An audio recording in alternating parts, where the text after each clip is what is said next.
այս պահին ինչ գաղափարագից ուժերի եք տեսնում դաշնում, որ կարող եք նրանց աջակցել ընտրություններում եւ առհասարակ չմասնակցությամբ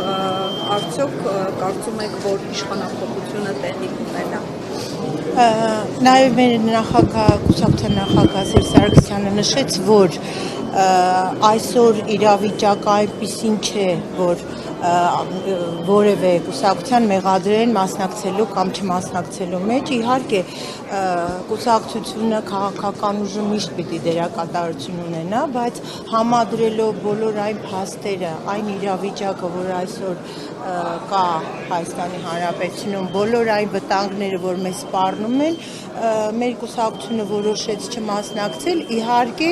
ակտիվ պայքարելով, պայքարի շարունակելով այս իշխանությունների դեմ, որովհետև մենք կարծում ենք եւ 8 տարի է պայքարում ենք, որ այս իշխանությունները թողնեն հեռանան ամենամեծ վտանգը, ես կարծում եմ մեր առջև սպառնում է մեզ ընտրություններից հետո, որովհետև եթե հանկարծ այս իշխանությունը նորից ընտրվեց, Հայաստանի Հանրապետությանը շատ մեծ վտանգներ է սպառնում։ Իրենք իհարկե Տիկին Աճեմյան նկատի ունեմ իշխանությունը հակառակն է պնդում, որ եթե իրենք չընտրվեն, պատերազմ է լինելու։ Գիտեք, մշտապես դուք նկատել եք, որ այս իշխանությունները ստերով խաբում են ժողովրդին, մանավանդ ընտրություններից առաջ ամեն ինչ անում են, որպեսզի ընտրվեն։ Եվ այս հերթական սուտը մի ուժ, որը բերել է պատերազմ, մի ուժ, որը հանձնել է հողեր, մեր հայրենիքի մի մասը, մի ուժ, որը ամեն օր, ամեն ժամ պայքարում է ժողովրդի դեմ նաև, որովհետև վերջին այդ դեպքը աշակերտի հետ կապված, ես կարծում եմ բացառիկ էր այն առումով, որ մտնել եկեղեցի, սադրել, հետո այդ երեխային հասցնել այս իրավիճակին, միայն կարող էին այս իշխանությունները։ Հիբրիդային հարձակման հերթական դրսևորում է։ Հիբրիդային հարձակմանում կողմից, ես կարծում եմ, որ իրենց կողմից է հարձակում եւ կարծում եմ, որ բոլոր այն առողջ ուժերը, որոնք պայքարում են իշխանափոխության համար, պայքարում են Հայաստանի Հանրապետության գոյության համար։ Գիտեք, այն ուժերը, որոնք դուք լսում եք, ես իհարկե իշխանական թևի ծրագրերի մասին չեմ խոսում, այսօր պիտի իշխանություն ներկայացնի իր ծրագիրը, բայց քանի որ նախկին ընտրություններից առաջ ժողովուրդը պիտի տեսնի, որ որևէ ծրագրի դրույթ չի իրականացվել, այսինքն ինչ ասել են հակառակն են արել, իսկ հիմա մենք հասել ենք մի իրավիճակի, երբ արդեն Հայաստանի Հանրապետությունն է վտանգված եւ այո, այն ուժերը, որոնք ուժեղ են, որոնք ցանկանում են իշխանափոխություն, որպեսզի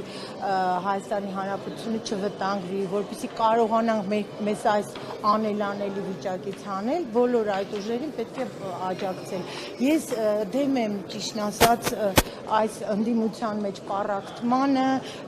կողմ եմ, որ միասնական լինի ընդդիմությունը, ինչքան հնարավոր է, եւ մենք հենց այդ ուղով ենք գնալու,